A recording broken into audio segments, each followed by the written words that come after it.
2 weeks ago, less than 2 weeks ago, I helped lead a vigil at Dexter Park for Transgender Day of Remembrance. And so um, I would say when I first heard it, I was hurt and upset and sad. Over 40 transgender people have been reported to have died in the United States this year, nearly 30 of which were Black trans women. And so for me, it was less of a personal issue and more that having a councilman speaking like this about trans people at a time where trans folks often find ourselves facing violence, including in Providence, um, including members and folks who live in Ward 6. And so to have a city councilman sort of mocking or making light of some of my pronouns and of what being transgender means when there are people in his ward, people who he represents, people who he's supposed to be fighting for, who are like me, who are trans women, who are non-binary. That's upsetting. That's the most upsetting part about it for me. And I wish that in 2020, more people were willing to work towards compassion than towards ignorance. And unfortunately, this is a not unusual ignorance by City Councilor Correa. And so I hope that there'll be learning opportunities in this. And I also hope that the City Council takes the issues that trans people are facing seriously, especially in terms of healthcare, in terms of housing. Literally the day before, you shared this clip with me, I got a call from someone who has a trans youth who has to leave their housing situation because of abusive parents. And it's comments like this that make people feel that it's acceptable to make fun of trans folks for living as we are, rather than helping to understand and support us. And so upset would be the word that I think most encapsulates both this sadness and some of this anger at just the unnecessariness of these comments. It's not as though I don't interact with City Hall. It's not as if I haven't been there and done a lot of work with the community and with city councilors and worked with them on different things. And and also ran a campaign with my name. Like I think, like, to me, there is some that part didn't make sense to me, because I was like, I know whose voices these are. And that was unfortunate, right? I think too, I've always been justice from the day I was born. That hasn't changed. And even if it did, it's really not no one's business. Trans people don't owe you the name that they were born with. They don't owe you the name that's on their government paperwork. Their name is the name that they chose. And there's a lot of people who change their names for various reasons, whether it's marriage, whether it's simply because they don't like their name anymore. And the idea that we don't respect that, or specifically we question that for a trans person, is pretty ridiculous. And it's rude and it's unnecessary. You don't need to guess what my name was before to respect what my name is now, especially if you never knew it, right? Like, I think for trans people, there's often, I've had so many people come up to me and tell me about their trans family members and be like, oh, I knew them back when they were this other name. And it's like, you didn't know them when they were that other name. You knew them by that name at that time, but they've always been who they are.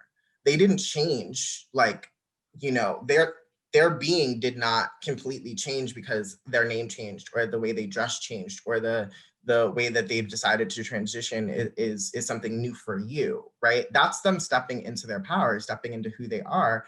And that's true for all of us, right? I'm sure that neither you or Michael Correa are the same person you were in high school, right? You've grown, you've learned, you've decided things you liked, you've decided things you didn't like, you've developed a career, and all of those things are who you are.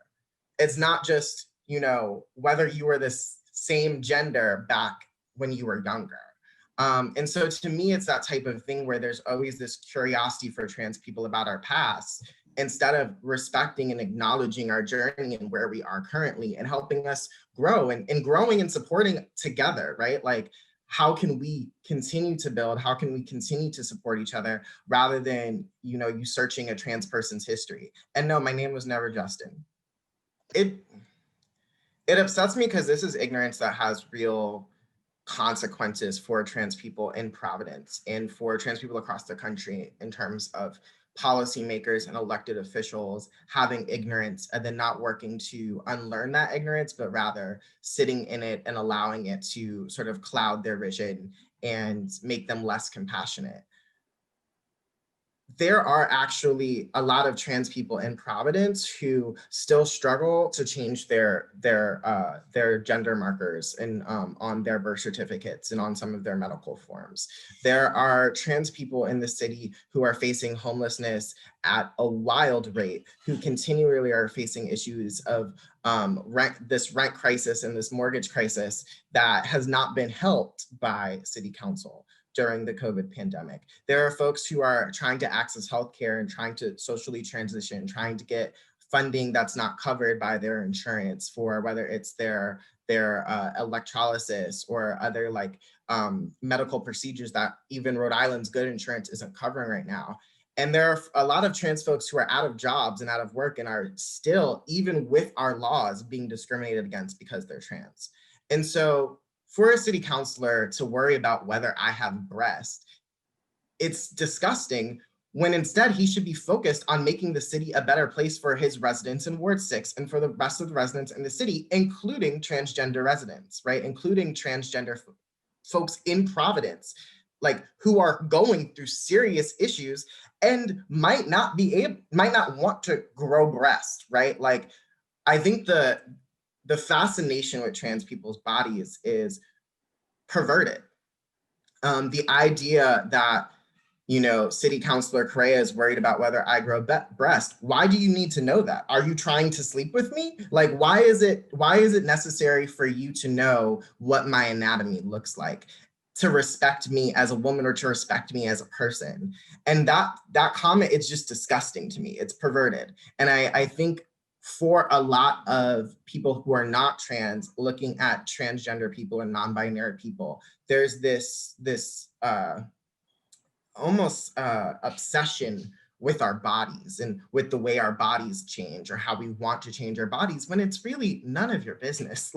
And I think it's also really, really damaging, because that's also equating me being a woman with whether I've had breasts, which is extremely vile. It's disgusting, because there are a lot of cisgender women, a lot of women who are not trans, who also don't have breasts, or who may not have been born with breasts, because that is possible, who may have had to lose them due to different issues, whether that's breast cancer or other medical problems. And so even the equation of breast with womanhood is really disgusting.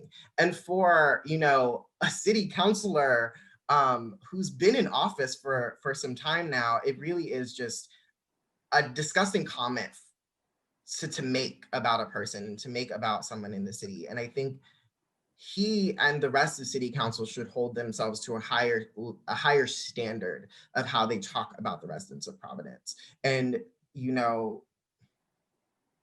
just do more research, have a deeper commitment to the queer and trans people who are living in this city, who might be voting for you, but not even if we aren't voting for you because of things like this, right? We're your constituents. We're the people that you are making decisions about, and we're the folks who the decisions you make at city council are going to affect us and are going to have real world consequences for our life down the line. And so at the very least, you can do the work of trying to respect us as individuals, and not focus on what our bodies are, and focus on the fact that we are living people. We are human beings. We deserve the same respect that he gets